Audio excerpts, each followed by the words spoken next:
(9월 11일) 월요일 오전 7시입니다. 새롭게 시작하는 모닝 라이브 아침의 축구. 저는 오늘부터 여러분들과 함께하게 된 양현입니다. 반갑습니다.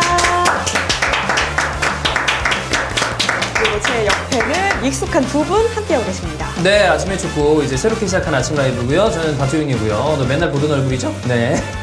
안녕하세요, 임현철입니다. 저 역시도 맨날 보는 얼굴인데 아침에 보는 거는 조금 새로운 것 같아요. 아침에 형철이가 라이브를 한 적은 많지 않죠? 그렇죠. 네. 뭐 예전에 이제 뭐 잠깐 아침 방송을 한 적은 있었지만 네. 보통 프리시즌 중계 아니면 아침 방송 할 일이 없거든요. 그래서 뭔가 이 시간에 또 이렇게 방송을 하겠다는 게 되게 새롭고, 근데 이 비주얼은 안 새롭잖아요. 이쪽이 새롭지. 여기가 맞아요. 진짜 새로워요, 지금. 네, 그래서 사실 이제 저희보다는 양희연 MC, 희연이 때문에 네. 저희가 이제 아침 라이브도 준비를 한 거고, 지금 벌써 채팅창 아직 분위기를 좀 봤어요. 아우. 분위기를 봤는데 눈나라고 장난 아니죠. 좀 그만 좀 하세요. 예. 너무 하얗다라고 그러잖아요. 실제로 엄청 하얘요. 그리고 이제 이거 오전에 모닝 텐트도 중간에 그만뒀는데 이거 어떻게 하냐. 일단 모닝 텐트 여러분 그만둔 이유는 제가 아침에 못 일어나서 그만둔 거는 전혀 아니었었고 여러 가지 이유 때문에 제가 이 친구들이랑 같이 방송을 하려고 했었는데 이 해설위원들이 아침에 계속 방송을 유지하기가 어려워서 그래서 정으로 바꿨던 거고, 저는 월화만 나옵니다. 월화만 나오고 두 분은 이제 월화수목이에요. 맞아요. 네, 맞아요. 네. 일정한 시차로 저는 사는 게 좀 익숙하고, 왜냐면 저는 보통 밤낮이 바뀌어 있으니까. 저는 그렇다 치는데 희연님은 사실 원래 날씨 방송하셨죠? 맞아요. 지금도 하고 있죠? 지금도 하고 있어서 네. 화목은 이거 찍고 2차 출근합니다. 야, 여기 그게 진짜 갔다가 쉽지 않은데. OBS 네네. 가고 맞아요. 그 다음에 어떤 분들이 지금 고 얘기하던데 정다영 아나운서 얘기하는 경우 있던데 정다영 아나운서랑도 지금 OBS에서 같이 딜도 하고. 네, 다영 언니가 앞에 뉴스하고 제가 뒷방송에 바로 나오거든요. 같이 야. 밥 먹는데 가게 이모님이 둘이 자매냐고 물어보더라고요. 많이 안 닮았는데 내가 봤을 때. 약간 비슷한 느낌 있나 봐요. 뭐 어쨌든 눈매 정도? 근데 어떻게 보면 그래서 시청자분들이 좀 익숙하게 더 받아들이실 수도 있을 것 같아요. 네. 자, 그래서 지금 배경 너무 하얗다.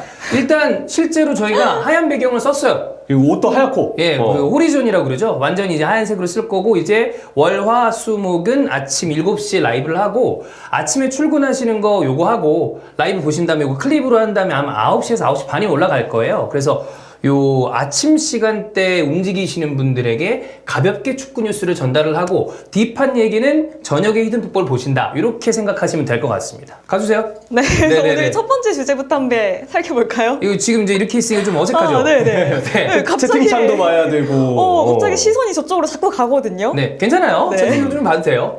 아무튼 안녕하세요, 여러분. 네. 오늘 첫 번째 이야기부터 함께 해보려고 합니다. 자, 첫 소식은 오늘 독일에 대한 이야기인데, 독일과 일본의 경기가 있었죠. 네. 독일이 4대1로 크게 졌습니다. 아. 그 결과에 따라서 이제 독일 감독이 경질이 됐는데, 야, 독일 경기를 그렇게 많이 안 좋았나요? 진짜 많이 안 좋았어요. 이 경기가 이제 1대4. 일본이 4골을 넣었고, 독일이 1골을 넣었는데, 그 생각이 들거든요. 지금 독일 대표팀의 골키퍼는 우리가 익히 아는 또 이제 김민재 선수의 바이에른 뮌헨 동료이기도 노이어가 아닙니다. 네. 노이어가 아직 부상 때문에 대표팀에는 지금 경기를 뛰지 못하고 있고, 바르셀로나의 테오슈테겐 골키퍼가 이날 나왔거든요. 근데 이제 경기를 보면 테오슈테겐만 진짜 바쁘게 이곳저곳 막 선방하고 막 뛰어다니고 장난 아니었어요. 그래서 슈테겐이 막을 건 막았는데, 그런데도 불구하고 사실점을 했다는 거는 이 경기는 내용상으로 봤을 때 1대6, 1대7이 나와도 이상할 게 없는 경기가 아니었나 생각합니다. 그러니까 이 정도로 만약에 어느 팀이든 간에 상대적인 전력 차가 나는 팀인데 패배했다. 그러면 이렇게 감독이 날아갑니다. 그러니까 우리도 조심해야 돼요. 우리도 조심해야 돼요. 우리도 뭐 이따 얘기하겠지만 우리도 조심해야 됩니다. 특히 아시안컵에서는 우리보다도 아무래도 피파 랭킹이나 전력이 좀 낮은 선수들 팀을 상대할 수도 있고, 그 이전의 평가전들도 마찬가지거든요. 네. 근데 여기서 우리도 지금 분위기대로라면은 충격패 가능성이 있다. 그러니까 각성을 해야 된다라고 강조를 좀 하고 싶어요. 이건 비단 클린스만 감독 얘기만이 아닙니다. 아시안게임 황선홍 감독도 마찬가지입니다. 그럼요. 그러니까 이게 지금 이 정도로 전력 차가 나는데 크게 졌을 경우에 감독이 날아가는 우리가 목도를 했기 때문에 두 감독 다 신경 써서 경기를 해야 된다는 거죠. 어쨌든 중요한 건 독일이 대판 깨졌다. 네, 그렇죠. 이게 카운터 펀치를 맞았다기보다는 진짜 그냥 크게 진 거죠. 네, 지금 이제 표현을 막 쓰고 싶은데 그냥 원래 여러분 지금 양현 MC가 롤 좋아하거든요. 원래 쓰고 싶었던 표현 다른 거 있었죠. 이거 그냥 발린 거예요. 발린 거 맞아요. 이게 완전 발린 거예요. 발렸다 뭐 개털이었다 네. 이런 얘기 하잖아요. 근데 진짜 내용이 그랬어요. 야. 이게 약간 일본이 지금 미토마랑 이토주냐라는 좌우에 되게 빠른 측면 공격수들을 보유한 팀인데 일본이 역습을 하는데 독일이 그거 그냥 손 놓고 바라만 보고 있는 사실 분위기였거든요. 이전 경기들도 독일이 최근에 계속 그런 문제점이 나왔는데 이 경기도 마찬가지였다. 저는 일본에 잘하는 거를 손도 못 쓰고 그냥 당하고만 경기가 이건 독일의 경기력이었다고 생각해요. 이번에 들어서 계속 감독이 성적이 안 나오고 있는 상황인데 2021년에 부임하셨잖아요. 네. 초반의 분위기는 어땠어요? 그러니까 초반에는 나쁘지 않았어요. 한지 플릭이 초반에 나쁘지 않았고 그다음에 워낙 사실 바이에른 뮌헨에서 좋은 성적을 거뒀었던 감독이기 때문에 기대를 했죠.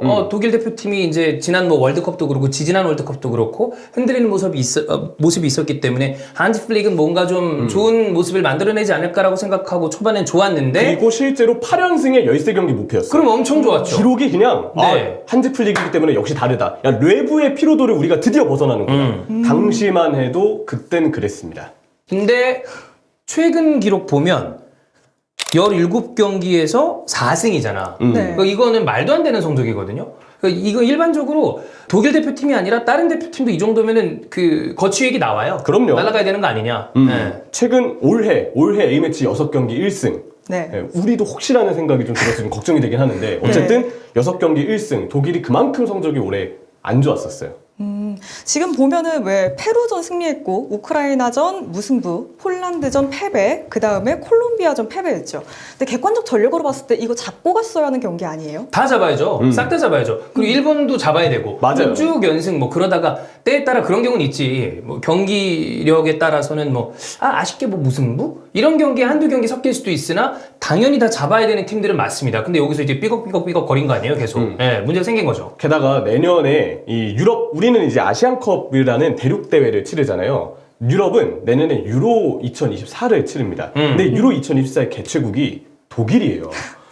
개최국이 네. 1년 전에 일본한테 1대4로 지고 폴란드한테 0대1로 지고 6경기에서 1승하고 이러면은 당연히 그 축구협회가 보기에도 예민할 수밖에 없죠. 그래서 어쩌면 빨리, 이것도 빠른 건 아닌 것 같은데, 이거 좀 손을 댄 늦었어요, 거죠. 사실. 왜냐면 네. 다음 해 이제 대회 준비를 하는 걸 생각을 하면, 손을 쓰려면 지금이라도 쓰지 않으면 나중에 내년에 큰 문제 생기니까 이 독일 자국민들에 대한 어떤 기대나 이런 게 있을 거 아니에요, 당연히. 그리고 들어봤죠. 독일 월드컵에서 잘한다 이런 느낌 있지 않나요? 엄청 잘하는 팀이라고 생각하죠, 보통은. 뭐 무슨 전차 군단이다 이런 네. 표현도 사실 축구 관심 없는 사람들도 들어봤던 그리고 원래 경기 내용이랑 별개로 월드컵이나 유로는 뭐 좀 다른 경우는 있습니다만 메이저 대회에서 독일은 언제나 일정 이상의 성적을 냅니다. 근데 이렇게 흔들리는 거는 문제가 있는 거죠. 네. 왜 우리나라 국가대표팀이 독일 잡았을 때 커뮤니티 도배됐잖아요. 우리 잡았다고. 오, 이제 다시는 대한민국 얕보지 마라. 네. 이런 글들이 달릴 정도로 독일이 객관적 강팀인데 그쵸. 이번 시즌에 어쩌다가 이런 성적을 지금 보이고 있는지가 궁금하네요. 일단 선수단이 이전에 가장 좋았을 때보다는 조금 떨어지는 감이 없진 않아요. 근데 그렇다고 선수단이 엄청 안 좋냐? 그건 아니고. 근데 대신에 그건 있죠. 최전방 공격수는 좀 아쉽죠. 그건 많이 아쉽죠. 최근에 뭐 펠크루크 선수가 그래도 자국 무대에서의 좋은 활약이 있었다곤 하지만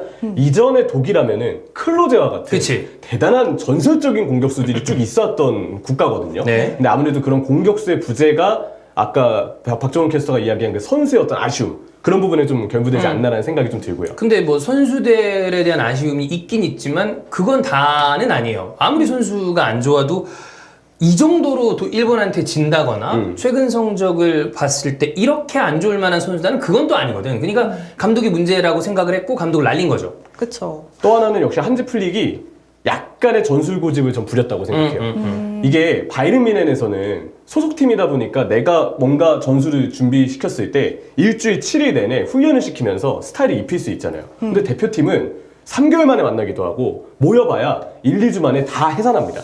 그런데 자기 전술을 계속 그렇게 고난이도의 전술, 움직임을 막 요구하니까 선수들이 채적응도 하기 전에 그치. 경기를 치러야 되는 상황이에요. 이미 결과가 안 나온다는 걸 봤는데도 한지 플릭은 계속 그 스타일을 고수했고 그동안 이제 일본 같은 팀들은 야야야 독일 역시 약점 저기 있다. 야 우리도 한번 노려보자 해서 네. 거기서 독일이 한번 격침당하고 그 이전에 폴란드가 격침당하고 우리가 한창 좋은 컨디션이었으면 이럴 때 독일 만났을 때 우리도 해볼만 했을 것이라는 얘기를 전 할 수 있었을 것 같아요. 그 한지 플릭 감독 보면 왜 바이에른 뮌헨에서는 굉장한 명장이었잖아요. 그렇죠. 그때 바이언의 스쿼드가 워낙에 좋았던 거는 맞고, 근데 이제 선수발을 받아도 육관왕을 하진 못합니다. 아무나. 그러니까 그거는 그만큼 이 사람의 능력이 대단하다라고 검증이 된 건데, 대표팀에서 이렇게 아까 우리 그런 그 방금 형철이 얘기했던 거랑 그거랑 비슷해요. 지금 월화수목 이제 매일 할 거 아니에요. 네. 오랫동안 쭉 하는 거 아니겠습니까? 그렇죠. 근데 그게 아니라 만약에 석 달에 한 번 하고 2달에 한 번 하고 한 달에 한 번 한다. 이 정도밖에 안 하면 적응 금방 못 할 거 아니에요. 1년이 가도 적응 안 될 것 같아요. 안 되죠. 그러니까 그렇죠. 매일매일 하는 거랑 가끔 하는 대표팀 레벨이랑 아무래도 차이는 있을 수 있을 것이고, 근데 그것도 있어요. 독일은 분명 최근에 문제가 있었습니다. 근데 일본 대표팀의 레벨도 꽤 많이 올라오고 있다. 그러니까 일본 대표팀도 이제는 그 하지메 감독이 자리를 잘 잡았다. 그 다음에 좀 정착을 잘 시켰다라고도 생각을 할 만하죠. 네, 일본 대표팀 요즘 잘하니까. 일단 일본 대표팀이 하지메 감독의 스타일을 어쨌든 많이 고수를 시켜줬어요. 물론 이제 하지메라는 감독에 대해서 항상 평가가 좋았던 건 아니거든요. 우리나라가 또 보면은 아시안 게임에서는 사실 하지메 감독이 일본을 꺾고 우리나라 또 네. 손흥민 선수가 있었던 2018년 아시안 게임 우리 금메달을 차지하기도 했었는데 일본이 카타르 월드컵 전까지도 약간 기복을 보이다가 결국 오히려 선수비 후역습과 같은 스타일 혹은 정말 좌우 윙을 활용한 어떤 역습 스타일이 제대로 맞아떨어지는 게 최근에 분위기가 된 것 같아요. 그 감독이 자기 철학을 가져야 하는 건 맞지만 그건 맞아요. 이렇게 자기 철학에 너무 고집하다 보면 이런 성적을 낼 수도 있는 거죠. 네, 문제가 결국엔 드러났고, 이제 독일 대표팀은 아마 누구 감독으로 세울지를 굉장히 좀 고민을 할 거예요. 뭐 지금 얘기 나오는 거 역시 나겔스만 얘기가 좀 많이 나오는데. 게다가 어쨌든 유로가 이제 1년 남아있고 1년 동안 잘 준비해서 홈에서의 잔치를 즐겨야 되는데 그치. 그게 아니면 그냥 개최국 장소만 열어주고 손님들만 즐겁게 놀다 가는 장소가 될 수도 있거든요. 이거 우승국들의 잔혹사 아닌가 이런 생각도 들어요. 왜 이탈리아도 유로에서 우승을 했었잖아요. 독일도 월드컵 우승 국가고. 네. 근데 지금 두 나라 다 상황이 안 좋단 말이에요. 그 두 팀이 유독 좀 그래요. 그리고 맞아요. 뭐 이렇게 꼭 우승한 팀들이 다 그렇다라고 보기에는 뭐 아닌 경우도 있습니다만, 우승하고 난 다음에는 조금 이제 뭐 세대적으로 봤을 때 골짜기 세대에 걸리는 경우도 있고, 아니면 약간 루즈해지는 경우도 있고, 이탈리아도 유로 이후에 영 지금 성적 안 좋고, 그렇죠. 독일은 근데 대표팀이 좀 상태 안 좋은 좀 된 것 같아. 사실 이게 2014 브라질 월드컵을 우승한 뒤부터라고 좀 봐야 되거든요. 꽤 오래된 거예요. 그러면 네. 그러면. 10년 거의 다 된 거 아니에요? 그쵸. 물론 유로 2016은 지금 와서 보면 양반이었어. 아, 그치. 그때까지만 해도 그래 레브는 좋은 감독이야. 코딱지를 파서 그렇지만 레브는 좋은 감독이야. 이런 생각을 했는데 러시아 월드컵부터 이게 내리막이 시작돼서 그때부터 기준으로 하면 지금 이제 6년, 네. 6년이나 지금 독일이 옛날 모습을 못 찾고 있습니다. 그럼 아직 강팀이라는 타이틀이 붙어 있긴 하지만 야 이거 과거의 향수 아니냐 이런 느낌도 들겠네요. 이거 오래 가면 그렇게 돼요. 진짜 이거 그렇게 이렇게 쭉 만약에 이러고서 한 5년, 6년 더 간다? 그러면 야, 독일 이제 예전의 독일은 없어졌다라는 얘기 나오겠죠. 그거를 살리기 위해서 이제 나겔스만이나 새로운 감독이 누구든 간에 들어오면 내년에 이제 유로 2024를 잘해야 되는 거고. 네. 그 새로운 감독 명단에 클린스만 감독도 포함되어 있잖아요. 아니, 그러니까 이게 말이 너무 웃기잖아요. 지금 클린스만 얘기만 들어도 웃기죠. 여기 갑자기 떴다는 게 아니 근데 저도 웃겨요. 놀란 게 빌트지 보도거든요. 네. 빌트지가 이렇게 띄워놓은 이미지가 있는데 독일 대표팀을 앞으로 플릭 감독이 경질됐을 때 앞으로 이끌 수 있는 후보 10명을 소개한다. 근데 네. 그 중에 위르겐 클린스만이 떡하니 있고요. 네. 회색 옷을 입고 있거든요, 사진에. 그거 우리나라 대표팀 감독 입는 옷이에요. 그렇죠. 그러니까 최근에 우리 대표팀 지휘하는 사진을 그 이른바 눕기 따가지고 네. 포토샵으로 이렇게 쭉 가위질을 해가지고 거기 사진을 붙인 거예요. 클린스만 독일이 데려갈 수 있다. 이 얘기를 지금 빌트지에서 한 거죠. 근데 이거를 이렇게 했다는 거에 대해서 생각을 해볼 수 있습니다. 첫 번째, 이 기자가 그냥 생각 없이 썼다. 혹은 두 번째, 빌트나 이 기자가 봤을 때도 아 클린스만 조만간 대한민국 대표팀 감독 내려놓는 거 아니야라고 생각을 하고, 왜냐면 다 아시겠지만 클린스만이 독일 내에서 그렇게 평판이 좋은 사람이 아닙니다. 맞아요. 지금까지 쌓아왔던 전적이 썩 좋지 않기 때문에 그것 때문에 그런 거 아니냐. 이게 참 있는 게 말이 안 되거든. 아니 뭐 얘기는 될 수 있겠지만 명단에 지금 아니 부임한 지 얼마 됐다고. 뭐 한 4, 5년 됐어. 6개월. 아유, 이제 6개월밖에 안 반년, 되는데. 우리나라 이제 반년 됐어요. 그래. 그래서 그렇지. 뭐 그게 아닌가라고 생각할 법하죠. 네. 지금 댓글에 클린스만 얘기 나오자마자 제발 데려가라고. 그러니까 다들 읍소하고 있어요. 제발 좀 가. 우리가 눈물을 머금고 보내드리겠습니다. 네. 제발 좀 데려가 주세요. 이런 그손 마음. 내리시면 입 웃고 있는 거 아니죠? 아, 이렇게. 울고 있다는데 지금 웃고 계신 거 아니죠? 생각보다 많은 지금 우리 채팅창에서도 그렇고 꽤 많은 우리나라 축구 커뮤니티의 많은 축구 팬들이 이 기회에 데려가라. 이런 얘기 많이 나오고 있습니다. 그만큼 클린스만도 우리나라 지금 그 대표팀 이끌면서 팬들의 민심을 완전 잃었죠.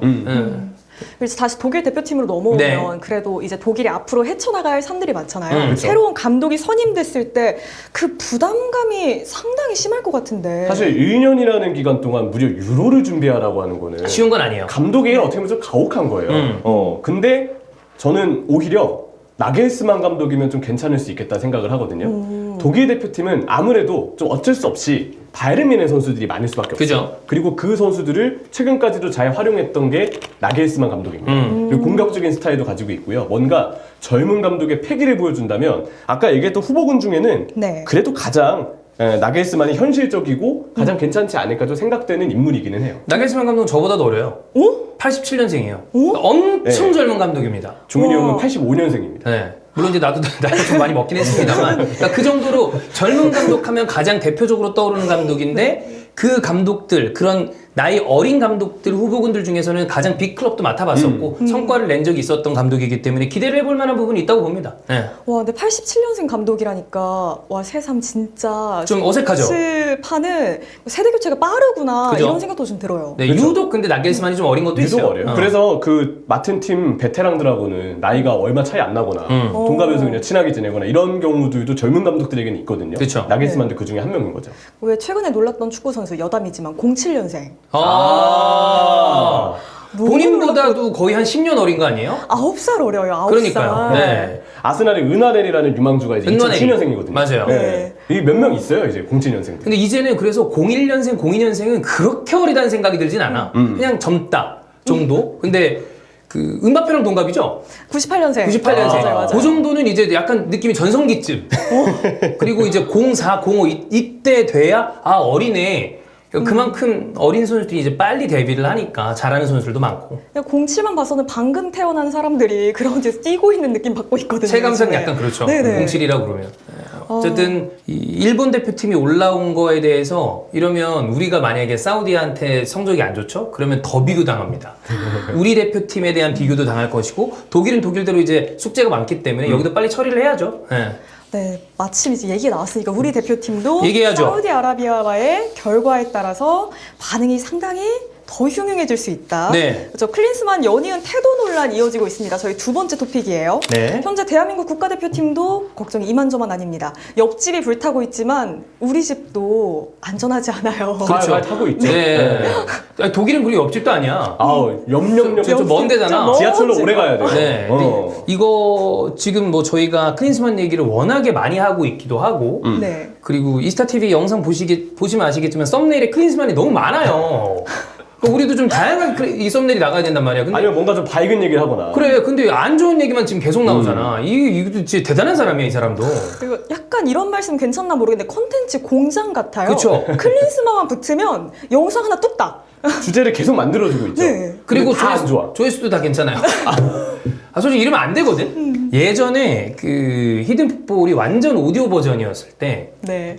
사실 히든풋볼을 띄워줬던 사람들이 몇 있었습니다. 네. 그중 대표적이었던 사람이 바로 슈틸리케입니다. 아, 맞아요. 네, 근데 슈틸리케가 왜 그랬냐면 안 좋은 쪽으로 띄운 거거든요. 그 시기가 2015년쯤까지 가틸리케였다가 맞아요. 그 이후에 2016년 접어들면서 슈틸리케가 평가전 안 좋고 뭐 3차에서는 안 좋고 그러면서 쭉 떨어졌거든요. 그리고 그때가 히든풋볼이 부흥했던 시기였어요. 근데 지금 클린스만이 다시 이스타TV를 부흥시키려고 대표팀을 망치면 안 된단 말이야.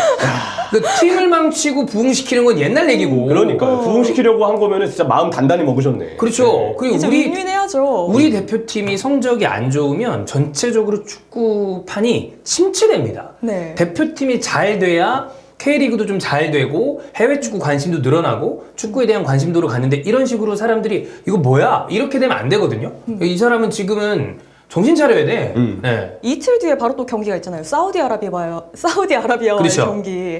이 경기까지 못 잡으면 분위기 상당히 살벌할 것 같거든요. 그 사우디아라비아랑 코스타리카가 얼마 전에 평가전을 했어요. 네. 그게 이제 우리나라의 웨일스전 다음 날에 뉴캐슬 세인트 제임스 파크에서 맞아요. 열린 경기인데 방금 경기를 보고 왔거든요. 클린스만 감독이 경기를 그때 경기장에 왔더라고요. 그래서 사우디 관찰을 하기 위해서 이렇게 쭉 보고 있었는데 카메라에서 90분 그 중계 동안 4번 잡아줬습니다. 네. 그래서 클린스만, 뭐 코리아 감독 하면서 알아보긴 하지만 어쨌든 그게 들렸거든요. 네. 근데 과연 거기서 90분 동안 봤던 사우디의 경기를 어떻게 평가했을 것이며 우리가 거기에 대해서 대비할 수 있는 전술을 클린스만이 꺼내올지 이제 꺼내와야 되거든요. 이거 못 꺼내오면 이제 더 이상 변명 여지가 없어요. 조금 벌써 신뢰는 안 들죠. 그쵸. 네. 느낌상 무언가 저처럼 즐기셨을 것 같다는 생각도 조금 들어요. 아. 본인처럼 즐겼다는 건 약간 그냥 관중의 입장이었었다는 거예요. 경기 너무 재밌다! 네, 네. 약간 이런 느낌. 근데 그런 느낌으로 즐기면 이게 왜 그러냐면 사실 그 전에는 그런 생각이 덜 들다가 이번에 웨이즈전 하는데 그 중간에 물 마실 때 네. 약간 이렇게 선수들 뒤에서 막 물 마시고 있는데 이게 좀 이러더라고. 우리 선수들 물 잘 마시나 약간 그런 거 보는 느낌. 식물한테 물 주는 느낌이었어요. 단 한마디도 하지 않으면서 약간 이렇게 하는 거 보고서 너무 충격적이야. 이게 뭐지? 아무것도 안 하나? 단 한 번도 경험해보지 못한 일이니까. 아니 멘탈이 뭐 나가고 뭐 그럴 상황도 아닌데 아무것도 안 하고 있으니까. 전 그리고 그 얘기를 하고 싶어요. 아까 이제 사우디 경기를 클린스만 감독이 직접 보러 갔다고 얘기를 했잖아요. 네. 만약에 그랬는데 사우디의 경기 스타일에 대해서 이번 이틀 뒤 경기 때 우리나라가 아무런 대비가 안 돼 있고 쩔쩔매는 모습을 보여준다. 그러면 클린스만 도대체 경기장 가서 경기 보면 뭘 느끼고 오는 거냐? 그러면 유럽 갔다 오는 거는 갔다 와서 경기를 본다 해도 무엇을 얻고 오는 거냐? 그렇죠. 무엇을 위해서 지금 유럽에 가는 거냐? 이렇게 의식을 확장할 수 있거든요. 그럼 비판할 수 있는 명확한 사유가 사우디전을 우리가 만약에 좋은 내용으로 마치지 못한다면 더더더 클린스만에게 따라올 거라고 저는 생각해요. 클린스만 감독 생년월일 일시 한번 확인해 봐야 돼요. 이거 사주팔자 보면 역마살 껴있습니다. 역마살. 네. 이게 돌아다니는 거 좋아하잖아요. 역마살 맞아요. 네. 여기저기 돌아다니는 게 사주 운이니까. 지금 하고 있는 거는 대표팀 감독으로서의 어떤 그 여정이 아니에요. 이게 본인 지금 맡은 자리에서 기자회견도 다 안 해. 이것도 안 해. 근데 만약에 이러면 우리나라는 그게 있습니다. 그래도 이런 거 저런 거 다 안 해도 성적을 내죠? 그러면 야, 일은 잘하잖아. 그렇게 얘기를 그래도 해줄 만한데 성적도 안 나와. 이번에 만약에 사우디전에서 승리 못하죠. 그럼 6경기째 승리가 없는 겁니다. 그러면 뭐 패배일지 무승부일지 모르겠으나 그렇게 되면 6경기에서 승리 없었던 감독은 최근에 아예 없을 거예요. 맞아요. 그렇죠. 92년 이후로 우리나라 대표팀 감독 중에 6경기, 부임 후 6경기 무승은 없었어요. 다들 5번째 경기에는 승리를 하셨거든요. 맞아요. 홍명보 감독도 그랬고 어떻게 보면 이제 웨이스전에 무승이었으니까 네. 클린스만이 거기서도 그냥 지금은 최초인 거죠. 깬 거죠. 코리안 레코드 경신하셨네요. 네, 그러니까 이런 식으로 레코드 갱신하면 안 됩니다. 네. 근데 저는 계속 이 곤란해요. 사람 얘기할 때마다 제 지속되는 논조인데 클린스만은 늘 푸른 소나무 같은 사람이에요. 늘 푸른 소나무. 왜냐하면 네. 계속 일해왔어요. 클린스만은 선수 때 엄청난 스타였죠. 그리고 지도자 쪽으로 오고 난 다음부터는 언제나 이런 모습을 보여왔기 때문에 독일에서 평판이 좋지 않아요. 근데 문제는 뭐냐면 이럴 줄 모르고 선임했다면 그거는 너무 무능한 일입니다. 여태까지 계속 그래왔어. 그러면 사람이 갑자기 바뀌나요? 갑자기 안 바뀌어요. 원래대로 가. 사람은 안 바뀌죠. 그래, 이 사람은 원래 이랬던 사람이야. 그러면 이 사람을 데려오는 데는 둘 중에 하나여야 돼요. 알고 데려왔거나 아니면 본인들이 휘어잡을 수 있거나. 근데 휘어잡을 지금 전혀 못하고 있잖아. 이렇게 그 컨트롤이 안 되는 감독이 어딨어. 근데 그럼 알고 데려왔다는 거야? 그럼 더 문제 아니에요? 이건 저는 이 클린스만의 문제가 아니라 협회의 문제라고 봅니다.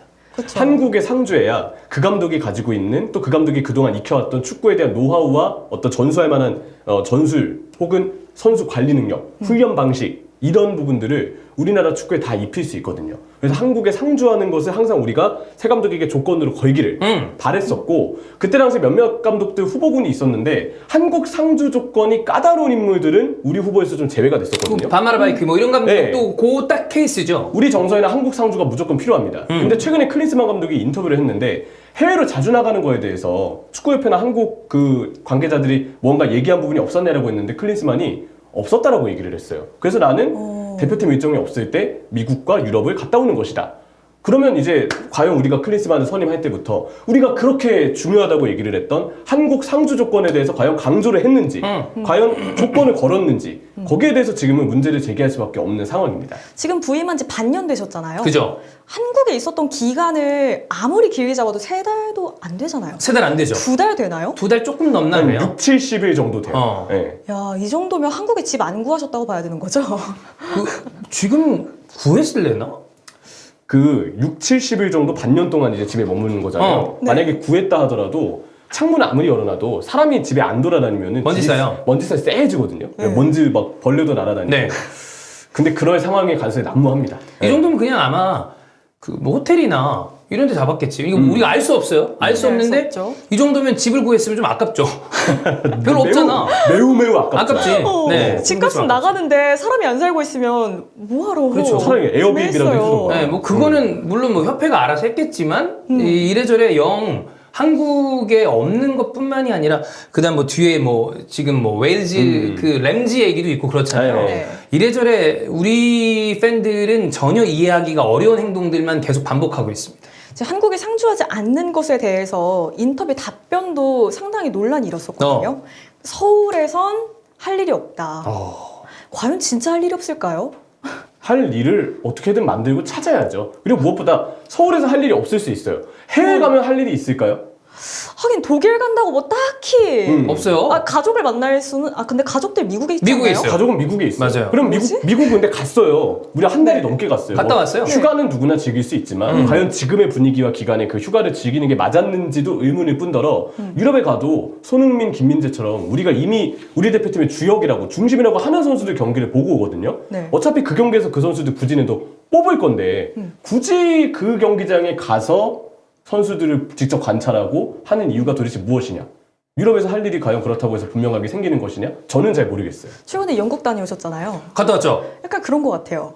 아, 가서 그냥. 유럽 선수들을 보는 게 어쩌면은 경기장에 가서 봤다는 게 그 정도의 감상일 수도 있겠다라는 위험한 생각도 들거든요. 아니 나는 그래도 저기 광고 받고 컨텐츠 찍으러 갔다 온 거였어. 일하러 갔다 온 건데 이분들은 뭐 저기 일은 했겠죠. 그렇게까지 하셨겠죠, 생각하기는 좀 힘드니까. 네. 근데 어쨌든 해야 될 일을 안 하고 있고 중요한 건 대표팀 감독은 대표팀 이끌면서 승리하는 겁니다. 못 이기고 있습니다. 그럼 지금 일 잘 못하고 있는 거예요. 그게 제일 정확합니다. 이겨야 돼. 이겨야 돼요. 결과가 나와야 돼요. 아니 만약에 지금 이러고 있는데 5경기에서 뭐 4승 1무 했어. 그럼 이 정도 여론이 나오진 않아요. 그쵸. 그래도 무언가 해외에서 해오는 게 있구나. 어. 그러면 우리한테 선수들한테도 영감을 주는 게 있구나. 그리고 경기 준비를 확실히 하는구나. 결과 좋으면은 우리가 다르게도 생각해 볼 수가 있죠. 우리는 모르고 있지만 화상으로도 무언가 잘 되고 있구나. 이런 감상 받을 수 있잖아요. 그쵸. 이기기만 하면. 네. 진짜 기술이 좋아졌고 세상이 달라졌나 보다. 그럼 우리도 우리 스스로 그렇게 느낄 만한 계기가 될 수 있어요. 근데 지금 전혀. 3무 2패인데 네. 그리고 심지어 엘살바도르 같은 팀들에게도 이기지 못했잖아요. 우리가 네. 이겼어야 하는 일정인데 못 이겼잖아요.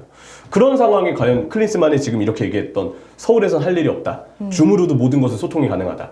명단 발표할 때 굳이 기자회견 안 해도 된다. 이런 어떤 스탠스들을 우리가 과연 이해할 수 있을까? 어느 국가의 팬들이 이걸 이해하겠어요? 이해할 수 없죠. 그래서 사실 궁금했던 것 중에 하나가 클린스만 감독이 이제 다른 감독들과 비교했을 때 정말 별로인 감독인가? 였거든요. 네. 너무 대한민국 국민이니까 네. 우리 대표팀의 승리를 바라고 있으니까 내가 너무 부정적으로만 보는 건가? 아니에요. 그런 생각이 있었거든요. 아니 그냥 아주 객관적으로 보고 있는 겁니다. 정말 객관적으로. 왜냐면 다른 나라에서는 이런 감독의 사례가 없다고 잘 봐요. 없어요. 누가 이렇게 해요? 그리고 아까도 얘기했지만 이 사람은 계속 그래왔던 사람입니다. 네. 평판이 그 전에 레전드였었던 거를 지도자하고 이러면서 많이 깎아 먹었거든요. 알고 선임한 그게 이제 문제라는. 왜냐하면 이 축구 팬들이 다 알았어. 클린스만 얘기 나오자마자서부터 클린스만의 지금까지의 행적이 웹상에도 정리돼서 엄청 올라왔어요. 다 우려하고 걱정했습니다. 근데 그때 조심스럽게 얘기했던 건 그러다 잘하면 어떡해. 그렇잖아. 맞아요. 그래서 우리가 일단은 지켜보자. 일단은 보자라고 그랬는데 웬걸? 그냥 성적도 안 나왔고 지금 하고 있는 것도 그 전에 우리가 알던 클린스만의 행적 그대로입니다. 네. 그 사람이 30이 넘으면 성격이 안 변한다는 연구 결과가 있대요. 아 그래요? 그거 아직 한참 기회가 있네. 넘으셨잖아요. 이분은 예순이 넘었잖아. 이분은 넘었죠. 너무 이미 두 번이나 후배니까. 한 번 굳어졌는데 더 굳어진 약간 그래. 그런 상황. 이제 가능성이 없다고 봐야 되지 네. 않을까요? 그래도 둘은 아직 바뀔 수 있네요. 저는 이제 한 3, 4년 남았네요. 네. 아직 한참 남았잖아요. 아직 한참 남았죠. 남았지. 네. 코인이 몇 개 더 있는 거네요. 동전을 더 넣을 수 있다. 앞으로 조금 더 실패해보고 답이 없으면 바꿔보겠습니다. 네. 저는 이제 안 바뀌어요. 네. 저는 안 바뀝니다. 네, 클린스만 감독의 또 다른 인터뷰 내용들도 역시나 화제가 되고 있습니다. 해외 관계자들이 어떻게 경기 준비하고 팀 관리하는지 물어봤더니 이렇게 대답했대요. 어떻게 경기를 준비하고 관리하는지 노하우를 배우고 있다. 이분 감독 처음 아니잖아요. 지금 뭐 미국 대표팀, 네. 그 다음에 독일 대표팀. 그리고 아주 민망하지만 사실 헤르타 베를린. 헤르타는 이제 얘기하면 이제 골 때리게 되는 건데 네. 물론 거기는 이제 그 감독으로 처음에 들어가려고 그랬던 건 아니었다가 결과적으로는 감독을 했었죠. 근데 그때도 안 좋았어요. 맞아요. 저는 그리고 이 얘기를 하면서 자기가 그렇기 때문에 다양한 어떤 유럽에서의 스케줄을 소화한다라고 얘기를 했는데 최근에 클린스만의 행적을 보면 UEFA 추첨식 갔다 왔죠. 맞아요. 챔피언스리그, 유로파리그, 유로파 컨퍼런스리그. 네. 사실 그 현장에 감독들은 안 옵니다. 코치 안 오고요. 앉아 있는 분들은 다 UEFA 사무국 그 직원분들 아니면은 각 구단들의 사무국 직원들이에요. 뭐 디렉터, 이사, 뭐 총괄, 뭐 구단 뭐 어떤 총괄 이사 이런 사람들만 와 있는데 거기서 과연 감독이 무언가 물어본다고 해서 우리 대표팀에 적용할 수 있는 노하우를 얻어올 수 있을까요? 잘 모르겠는데 제가 보니까 챔피언스리그, 유로파리그, 컨퍼런스리그까지 꼬박꼬박 다 다녀왔더라고요. 그거 저도 중계해봤고 방송해봐가지고 그 총 소요 시간 알거든요. 네. 행사 시간이 5시간이 넘어요. 근데 그 이틀 동안 그 5시간 동안 그 무대에 있으면서 과연 무엇을 우리나라 대표팀에 어떤 영감을 주고자 얻어왔을까? 그것도 사실 의문입니다. 본인 인생을 살아가는 데 있어서는 재밌는 경험들이겠죠. 그렇죠. 네. 본인은 좋지. 내 안에 뭔가 소양을 쌓기 위해서는 네. 좋은 경험이라고 생각하거든요. 그리고 이 정도 경력이고 이 정도 연차된 사람들은 원래 이런 데 돌아다니고 그래요. 근데 네. 그러려면 감독직을 안 해야지. 안 하고 그냥 여러 가지 뭐 코멘팅도 하고 그다음에 돌아다니면서 무슨 뭐 그런 요때쯤 되면 그런 거 하거든요. 고문. 자문. 그쵸. 자문위원이야 지금 자문위원. 자문위원, 맞아요. 그 정도 하고 있는 거예요. 네. 이게 들으면 들을수록 약간 무섭다. 이분의 행적이 무섭다 이런 생각이 들어요. 지금. 아 근데 저는 이거 솔직히 잘 모르겠어요. 이거 아시안컵 때까지 갈 수 있나?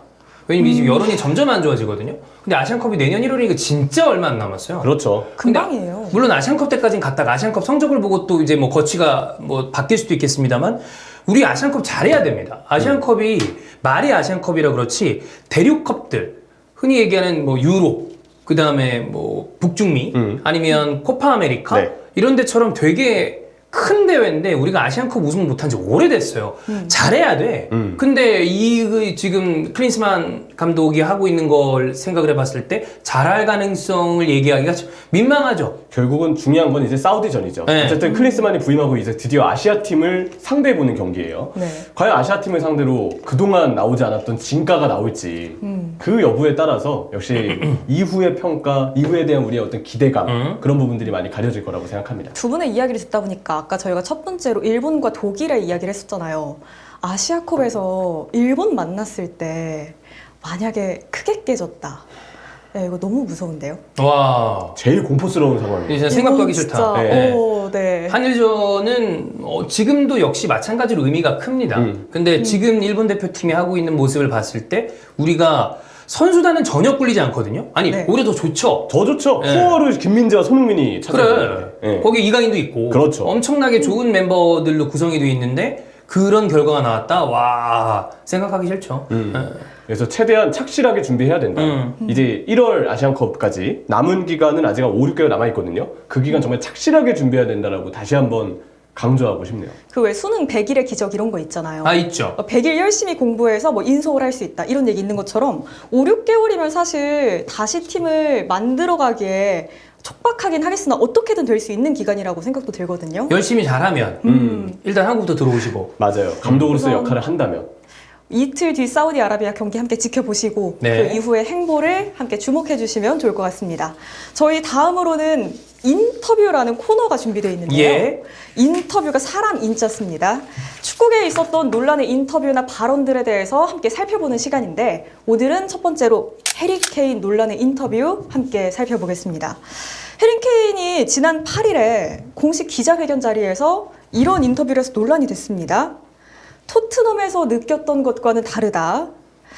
토트넘에서도 물론 늘 승리하길 원했지만 몇 경기 이기지 못하더라도 불행한 변고는 되지 않았다. 하지만 바이에른 뮌헨에서는 매 경기 반드시 승리해야 한다. 이거 사실 토트넘 팬들 입장에서 봤을 때 짱나죠? 너무 서운한 발언 아니에요? 당연하죠. 들었을 때는 그런 느낌이 들죠. 뭐야? 새로운 팀에서는 매 경기 다 이겨야 된다고 얘기하면서 이전 팀에서는 몇 경기 막 일부 경기 져도 그 정도의 느낌은 아니었어라고 얘기를 하네. 그러면 우리 팀에서는 매 경기 이기려고 안 한 거 아니야? 라고 토트넘 팬분들은 사실 느낄 법하죠. 이 말만 봤을 때는. 뭐 이게 지금 채팅창에서 얘기하는 것처럼 만약에 그 다른 팀 팬들이 봐서 그냥 조롱 섞인 한두 마디로 생각한다면 뭐 얘기가 다르게 보일 수 있겠으나 토트넘 팬들이 본다면 이거 빡치죠. 빡치죠. 네. 굉장히 화날 만한 인터뷰가 많습니다. 저 그래서 그런 생각이 들더라고요. 해리 케인이 원래 인터뷰 스킬이 되게 나쁜가? 음. 원래부터 이 사람이 인터뷰를 할 때 음. 말을 잘 못하나? 예전에 논란이 있긴 있었죠. 그 세피스 때. 네, 세트피스 때. 네, 그때 이제 딸 얘기를 하면서 문제가 한번 된 적이 있었습니다. 동료의 골로 인정이 됐었는데 네. 그때 한창 케인 선수도 개인 타이틀 네. 득점에 대한 그 경쟁이 한창이었던 때라 이거 내 골이다. 동료 맞은 거 아니고 내가 찬 게 그냥 골로 된 거다. 그래서 내 딸의 공고 맹세한다. 라는 이야기를 했는데 그 표현에 대해서는 사실 영국 내에서도 굉장히 많은 어떤 언급들이 좀 있기는 그쵸. 했었어요. 게다가 제가 봤을 때 방금 이 토트넘에서는 몇 경기를 이기더라도 바이에른 뮌헨 이기지 못하더라도 바이에른 뮌헨만큼의 압박감을 주진 않았다. 이 얘기 자체는 케인이 정말 그 팀에서 아무 역할을 안 했을 땐 할 수 있거든요. 그치. 근데 케인은 매 경기를 공격수로서 주전으로 뛰었던 선수고요. 무엇보다 부주장이었어요. 그래. 부주장이었기 때문에 팀 분위기를 만드는 데 있어서도 케인이 차지하는 지분이 큰데 근데 팀 분위기가 오히려 이기려고 하자 몇 경기를 이기지 않아도 뭐 괜찮은 좀 큰 재앙은 아니었다 이런 얘기를 한다는 것 자체는 본인은 그럼 책임이 없는 건가? 의구심이 드는 거죠. 이거를 만약에 조금 바꿔서 진짜 부드럽게 얘기를 돌려서 해본다면 바이에른 뮌헨에서 압박감이 크다. 뭐 세계적인 클럽이기 때문에 매 경기 크게 승리해야 되고 나는 거기에 기여해야 되기 때문에 뭐 부담감이 있다.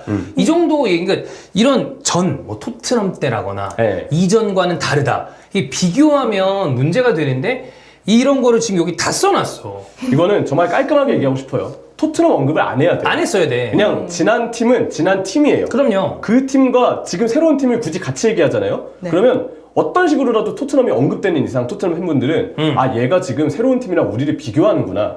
그렇게 생각하게 되면 안 좋게 반응이 들 수밖에 없거든요. 그런데 토트넘을 언급한 게 이게 다가 아닙니다. 밑에 인터뷰들이 제가 봤을 땐 좀 더 커요. 와닿는 게. 훨씬 더 직접적이다. 네. 옛날에 가진 느낌과는 다른 각오로 챔피언스 리그에 임할 것이다.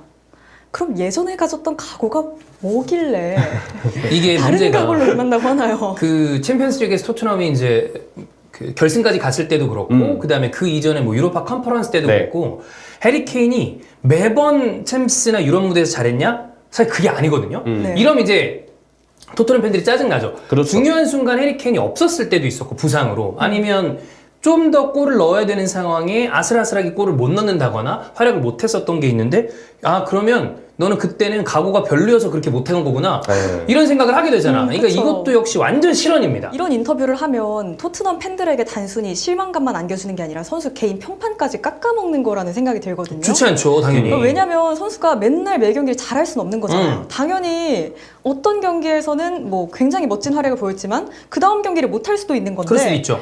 앞으로 케인 선수가 경기를 할 때 그런 생각이 들 것 같아요. 혹시 오늘은 각오가 좀 부족했나? 그러니까 오늘은 파이팅이 좀 부족한가? 이런 이러면 생각 들 것 같아요. 조롱당해 잘못하면. 맞아요. 예. 이게 그리고 본인이 거의 사실상 원 클럽맨으로 토트넘에 쭉 그 사실상의 공격의 리더 아니 사실상이 아니죠 완전 리더였죠. 완전이죠. 예. 본인이 이끌었던 팀을 이런 식으로 얘기한다는 거는 결국에는 본인 얼굴에 침 뱉은 것밖에 안 됩니다. 이건 왜 케인이 이런 느낌의 실언성 인터뷰를 이렇게 많이 했는지 조금 이해가 안 가요. 무엇보다 본인이 부주장이었다는 거. 지금 손흥민 선수가 주장으로서 요즘에 손흥민 선수 저도 이제 인스타그램에 많이 해서 알지만 토트넘 선수들 계정마다 게시글 올라오잖아요. 손흥민 선수가 다 일일이 하트를 많이 눌러줘요. 물론 이전에도 손흥민 선수가 선수들하고 소통을 많이 했지만 주장으로서 뭔가 더더욱 제가 봤을 때는 새로운 선수들의 토트넘을 벗어나 있을 때 소식마저도 다 챙겨주고 분위기를 만들어주고 있다고 생각을 하거든요. 또 손흥민 선수 게시글 보면은 토트넘 선수들이 다 달려들어가 댓글에 캡틴 하트 우리 소니 나이스 막 이러면서 다 반응을 해주고 그래요. 주장과 부주장, 이 주장단에 속한 선수는 분위기를 만들어야 되는데 케인도 그런 분위기를 만들어야 되는 책임자인데도 막상 떠난 다음에 이런 식의 인터뷰가 나오는 거는 좀 역할에 대해서 더 아쉬움을 느낄 수밖에 없죠. 그런데 사실 인터뷰 내용이 이게 끝이 아니거든요. 더 있죠? 훨씬 많아요. 조금 네. 더 살펴볼게요, 네. 저희. 우승 후보쯤 한 팀으로 챔피언스 리그에 나가는 건 단순히 조별리그를 통과하는 게 목표인 팀에서 뛸 때와는 꽤 다른 느낌을 준다. 뭔 생각으로 한 거야 이거? 이건 너무 왜 이러는 거야? 직접적인 비교와 무시 아닌가요? 이거는 말도 안 되는 거야. 이거 파도 괴담만 네, 나와요. 지금. 이게 진짜 해리 케인은 왜 이런 얘기를 했지? 이건 그냥 마이너스예요. 물론 네. 케인은 사실 정말 오랜 동안 토트넘에서 헌신을 했던 선수이기 때문에 그리고 팀에 남기도 했었고요. 그래서 역시 그 선수가 선수로서 보여준 토트넘에 대한 리스펙, 토트넘 팬들에게 준 감동, 토트넘을 위해서 열심히 뛴 것만큼은 우리가 봐왔던 게 있기 때문에 누구도 부정할 수 없지만 이후에 이런 인터뷰들이 나오게 되면 팬들과의 어떤 감정적인 관계, 신뢰, 믿음, 존경심 이런 부분에 있어서는 사실 당연히 상처가 생길 수밖에 없습니다. 해리 케인은 왜 토트넘 뉴스 출신 아니에요? 맞죠? 굉장히 맞죠. 오랜 네. 기간 동안 팀에서 키워올린 프랜차이즈 스타잖아요. 그럼요. 그러니까 이적을 해도 조금 좋게 마무리를 했어야 되는데 그치. 떠나고 나서 이런 인터뷰 자꾸 하면 네. 앞으로 선수 본인 입장에서도 곤란하지 않을까요? 만약에 바이에른 뮌헨이 커리어의 끝이 아니고 그 다음 이적을 간다면 뭐 그럴 수도 있는 거고 아직 뭐 맞아요. 나이가 그 다음 커리어가 있을 수도 있는 건데 네. 하여튼 이 인터뷰는 도당체 이해가 안 가는 인터뷰. 그리고 뭐 다 아시겠지만 제가 이런 인터뷰하는 선수 진짜 별로 안 좋아하거든요. 이거 누가 좋아하겠어? 맞아요. 제가 이 인터뷰를 규정하자면 일단 토트넘 언급을 일치하지 않아요. 안 해야 돼요. 네네. 그리고 만약에 혹시 토트넘을 언급해야 된다면 요즘에 토트넘 경기 봤는데 굉장히 공격적이고 재밌더라. 우리 내 친구 캡틴 소니가 또 잘 이끌어주는 우리 토트넘 더 잘했으면 좋겠다. 그 정도가 이런 다야. 긍정적인 언급이 나왔으면은 팬분들도 그러면 케인 미넨에서의 도전 응원한다. 야 너 때문에 우리가 미넨 경기도 보고 그래. 그러면서 막 케인을 응원해주고 케인도 토트넘을 응원해주고 좋은 관계가 유지될 수 있었을 거예요.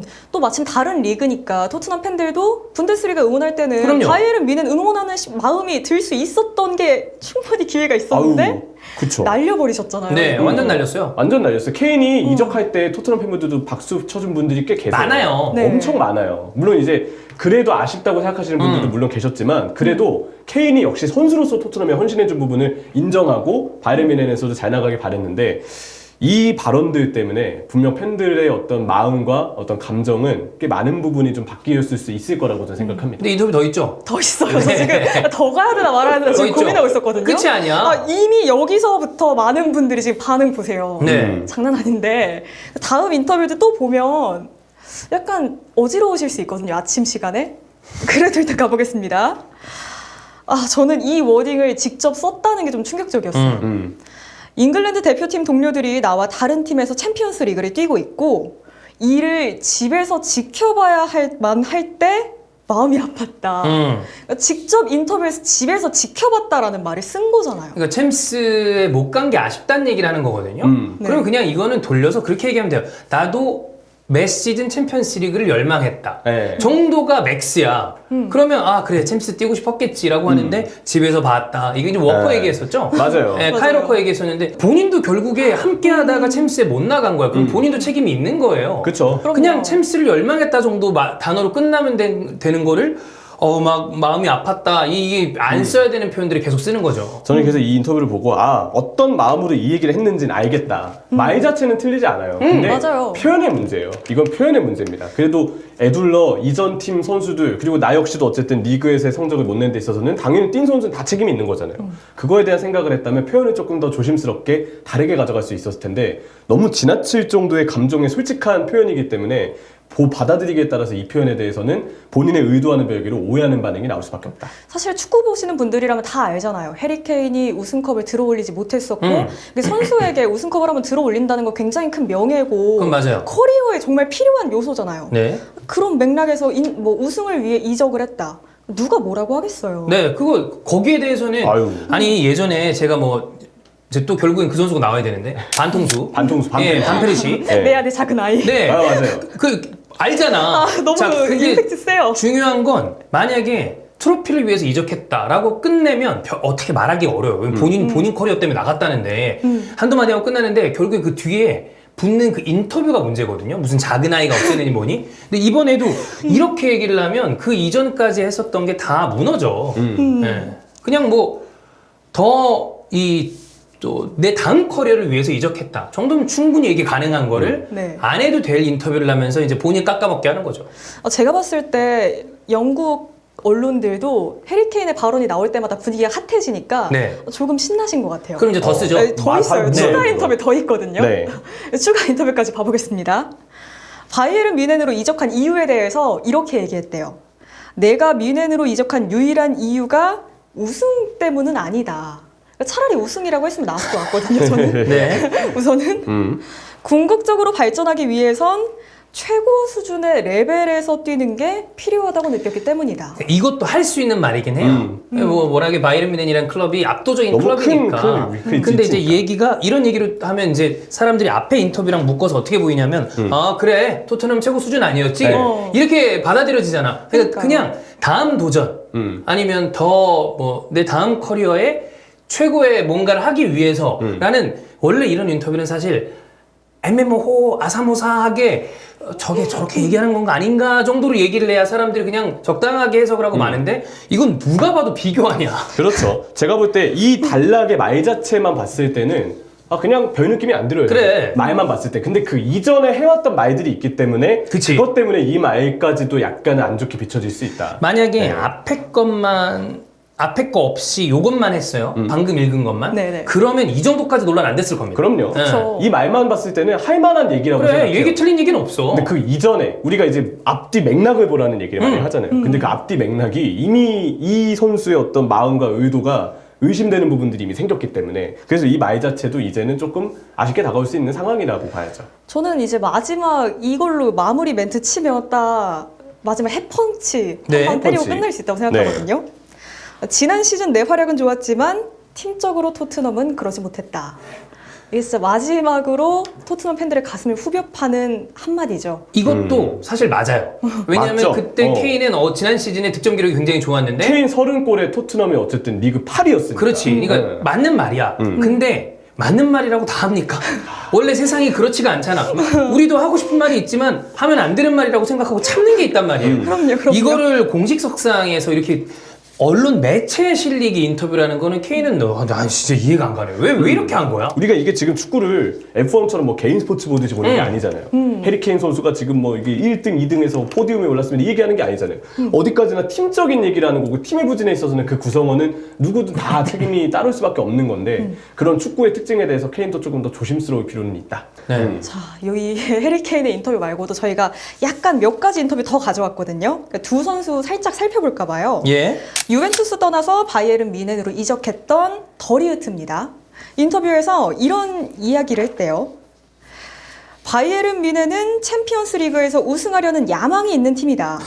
유벤투스에서는 그런 느낌을 받아본 적이 없다. 아니 진짜 나 솔직히 이거 인터뷰 몰랐거든. 있었어. 나 이게 몰랐는데 네. 와, 이것도- 더리우트도 지금 이게 만약에 더리우트가 비교적 어린 선수고 네. 네. 그다음에 세리아랑 분데스리가가 비교적 대한민국에서 관심도가 PL보다 낮습니다. 네.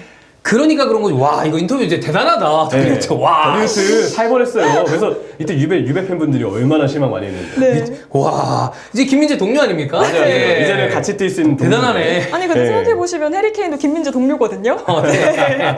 아 그렇지. 맞아. 이렇게 민재 친구들이에요. 네. 오. 따라하면 안 어떡해, 되는 어떡해. 네, 따라하면 안 되는 발언들이 나와요. 예. 이거 문득 읽다가 갑자기 헛웃음이 나오는 거예요. 이게 만약에 이게 아스날, 이게 제가 좋아하는 팀에 이런 인터뷰를 하고 어디 네. 누가 떠난다? 그러면 저 영상 한 3개 뽑습니다. 미쳤냐? 왜? 바로 분노의 영상이죠. 일단 분노 영상 1번, 2번은 얘가 부진했던 경기 싹 다 모아가지고 한 번 더 하고, 그 다음에 앞으로 저주하는 거 저주까지 가요. 3개 날려. 네. 와, 뭐야, 이거. 야, 이러면 이제 이전 활약상들이 다 뭉개지는 거예요. 팬들이 그럼 활약상을 기대하겠어요? 이 발언을 기대하겠어요? 아니, 생각하겠어요? 아, 전 이제 머릿속에서 활약상 싹 지우고 이제 남은 건 그거밖에 없을 것 같아요. 유벤투스에선 그런 느낌 받아본 적 없다. 그니까. 요 한 줄만 머리에 남는 네. 거죠. 더리우트 그렇죠. 생각할 때마다. 네. 진짜 더리우트가 그래도 정말 잘하는 선수니까 이게 그냥 넘어가고 또 지금 바이에른에서 잘하니까 이러는 거지. 떠난 자는 빈자리도 아름답다고. 그거 저기 화장실 변기 앞에. 네, 맞아요. 최근에 본 건 아닙니다. 네네. 근데 항상 저는 그 얘기가 되게 중요한 얘기라고 생각해요. 나갈 때 어떻게 나가는지 진짜 중요해요. 네, 빠이빠이를 잘해야 사람들이 또 인연을 이어가는 건데 이거는 누군가한테 등 돌리게 만드는 거 아니야? 네, 맞아요. 제가 봤을 때 바이에른 뮌헨 다음 이적 시장에 이 선수들 팔면 좀 무서울 것 같아요. 뭔 얘기 또 하고 얘네가 나갈까? 무슨 얘기할까? 너무 무서울 것 같은데요, 저는. 네, 아무튼 참 대단하다. 더리우트 말고 한 명 더 보겠습니다. 예. 링가드 선수예요. 님 같은. 그냥 웃기거든요. 그냥 이름만 웃겨요. 들어도. 일단 터져. 맨유에서 굉장히 부진했습니다. 부진한 뒤에 한 얘기예요. 내가 왜 뛰지 못했는지 이해가 안 된다. 아니 죄송한데 모두가 다 이유를 아는데 네. 왜 이 얘기를 하는 거예요? 이거 본인만 몰라. 몰래 카메라에 한 명 빼고 다 알아. 뭐야, 트루먼 쇼야 이거. 뭐야. 그러니까. 그죠? 네. 아니, 다 알잖아요. 다 본인이 알죠. 왜 못 뛰었는지. 왜? 못해서. 아니, 그 자리를 자기도- 어떻게 경쟁을 이겨? 제 브루노 페르난데스가 있는데 어떻게 이겨요 그거를? 아니 자기도 그냥 핸드폰 열어서 스포츠 뉴스 탑만 봐도 알 수 있는 거 아니에요? 아니, 그럼 모를 수도 있어요. 왜냐면 본인 얘기 안 나오니까. 아, 네. 스포츠 뉴스를 봐도 본인 얘기가 안 나와서 모를 수도 있어. 그래서 그런가? 네. 자, 다음 맥락이 더 웃겨요. 정치적 이유인지 다른 이유인지 모르겠다. 나는 열심히 했고 훈련에서 날카로웠다. 경기를 뛸 준비도 늘 되어 있었다. 이거 본인만의 생각이었던 거죠? 이런 생각은 모든 선수가 합니다. 네. 그리고 다 갖고 있고 그 중에서 고르는 게 감독이 1위예요. 그리고 그거 있잖아. 우리가 축구 선발 라인업을 구성을 할 때 절대평가가 아닙니다. 상대평가죠. 이렇게 두고서 둘 다 열심히 준비해서 다 열심히 준비해요. 그 중에서 더 잘하는 선수를 데려오는 겁니다.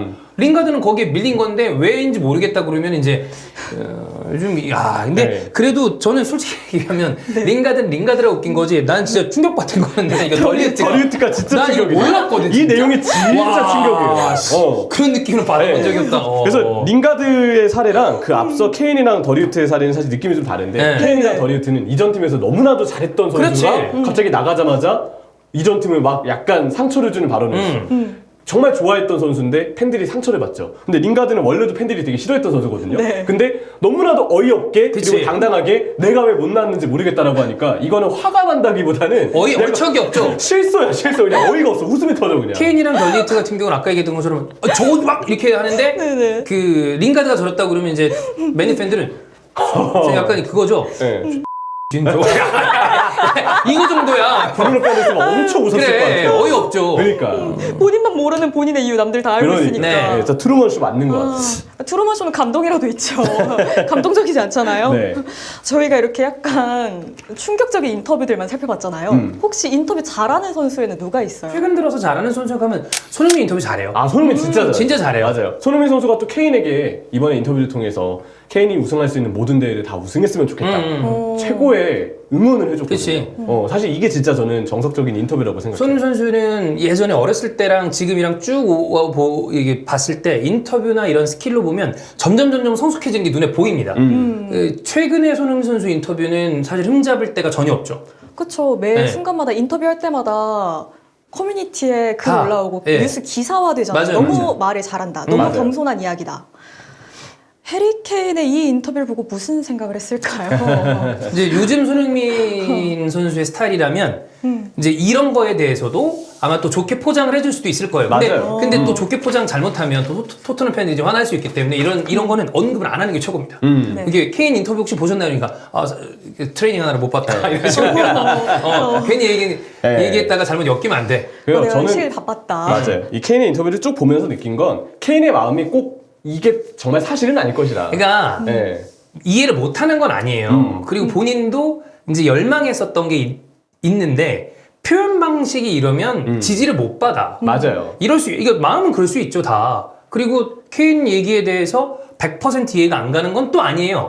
본인도 이제 조금 더 나은 커리어를 바랬을 거고 더 팀이랑 같이 올라가길 바랬을 텐데 사실 케인이 토트넘 전력의 절반 이상이다라고 평가를 받은 적도 있었으니까. 근데 표현을 이렇게 하면 그 누구의 지지도 받지 못합니다. 저는 아직 케인의 마음을 의심하진 않는다. 케인이 정말 토트넘에 위해서 헌신했던 거는 사실이었고 누구보다도 진심으로 열심히 뛰어준 것도 맞아요. 그건 누구나 다 볼 수 있었으니까. 그래서 저는 케인의 진심을 의심하진 않는데 괜한 표현으로 오해를 만들 필요는 없다. 그죠? 표현이 그래서 중요한 거라고 저는 생각하거든요. 앞으로의 인터뷰에서 모쪼록 이런 이야기들 하지 마시고 그래. 맞아요. 토트넘 전 언급하지 팀에 말고. 대한 이야기 하지 말고 앞으로의 비전에 대한 이야기만 네. 잘 포장해서 해주셨으면 좋겠어요.